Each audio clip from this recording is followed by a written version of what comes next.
नमस्कार. चला तर आपण बनवूया कांद्याची भाजी.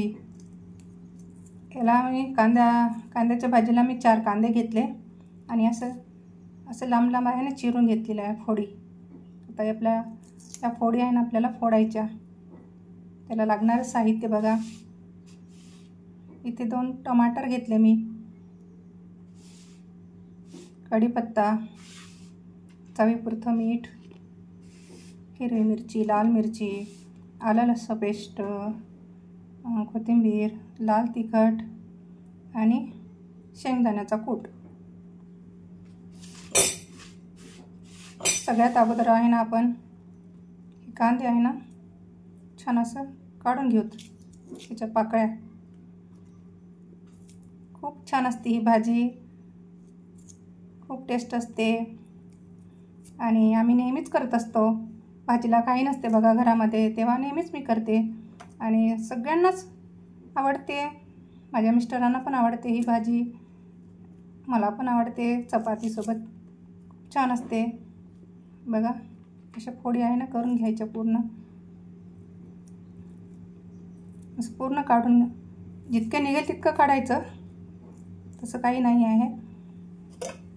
आणि आता आपल्याला आहे ना हे टमाटर आहे ना पेस्ट करून घ्यायची आहे.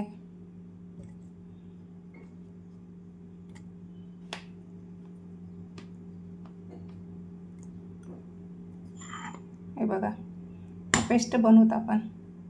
हे बघा आपली पेस्ट तयार झालेली आहे. नेहमीच बनवते मी.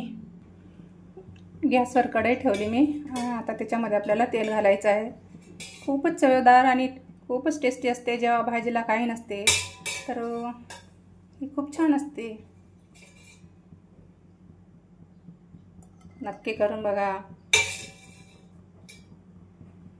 2 पळी तेल घातलं मी. पहिला छान गरम होऊ द्यायचं. बघा आपलं तेल आहे ना गरम झालेलं आहे. राई जिऱ्याची फोडणी देत आपण.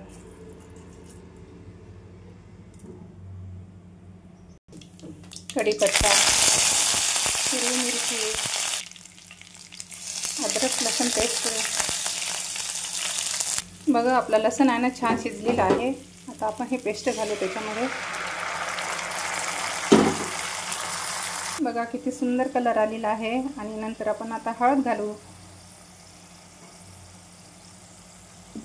लाल तिखट, चवीपुरतं मीठ. छान भाजून घ्यायचं. बघा किती सुंदर कलर आलेला आहे. लाल लाल झालेला आहे मसाला आपला. छान भाजून घ्यायचा. जे आपण टाकलेली प्युरी आहे बघा टमाटरची, छान भाजून घ्यायची.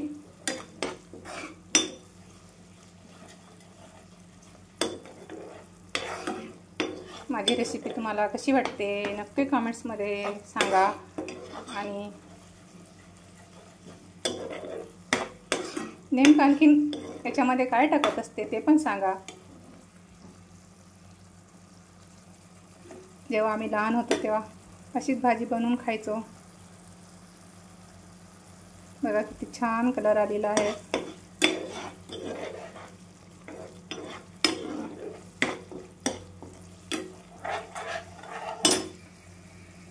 हे शेंगदाणा कूट पण आपण टाकून घेऊ याच्यामध्येच. याला पण छान भाजून घेऊ.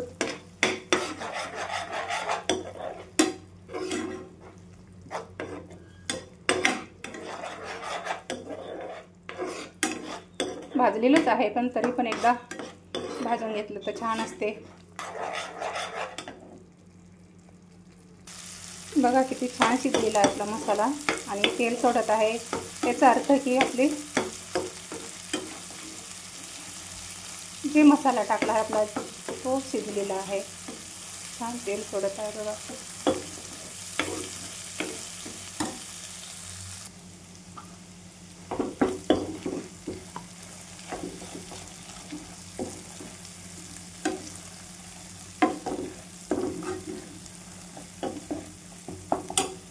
आता कांदे टाकून घेऊ आपण.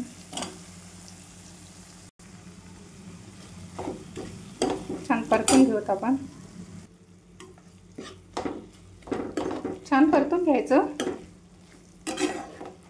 जेणेकरून आहे ना मसाला सर्व कांद्यामध्ये लागला पाहिजे.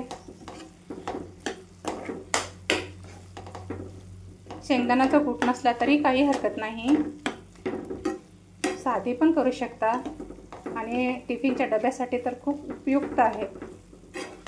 झटपट. जास्त कांदा पण जास्त असं लदलद नाही शिजू द्यायचा.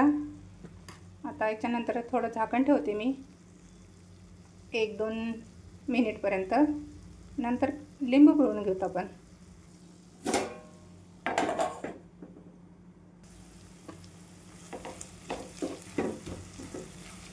जेव्हा आपण टिफिनमध्ये ही भाजी देतो बघा, तेव्हा आहे ना थंडी झाल्यानंतर डब्यामध्ये लावायची. बघा किती सुंदर झालेली आहे, किती छान कलर आलेला आहे.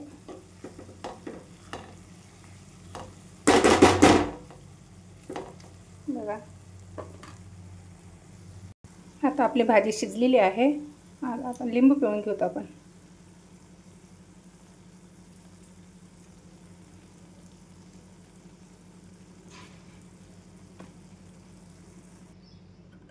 लिंबू टाकल्यानंतर छान परतून घ्यायचं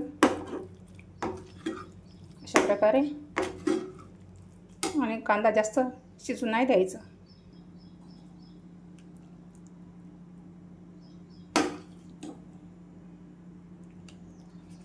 बघा किती सुंदर कलर आलेला आहे. बघूनच खावीशी वाटणारी रेसिपी, साधी आणि सोपी. काहीच नाही याच्यामध्ये जास्त काही सामान. अगदी कमी वेळामध्ये आणि कमी साहित्यामध्ये झणझणीत कांद्याची भाजी तयार आहे. माझी रेसिपी तुम्हाला कशी वाटते नक्की कमेंट्समध्ये सांगा. आणि माझी रेसिपी तुम्ही बघताना मनापासून तुमचे धन्यवाद. आणि श्री स्वामी समर्थ. नंतर भेटूत आपण नेक्स्ट व्हिडिओमध्ये. तोपर्यंत मस्त खा आणि स्वस्त राहा आणि स्वतःची काळजी घ्या.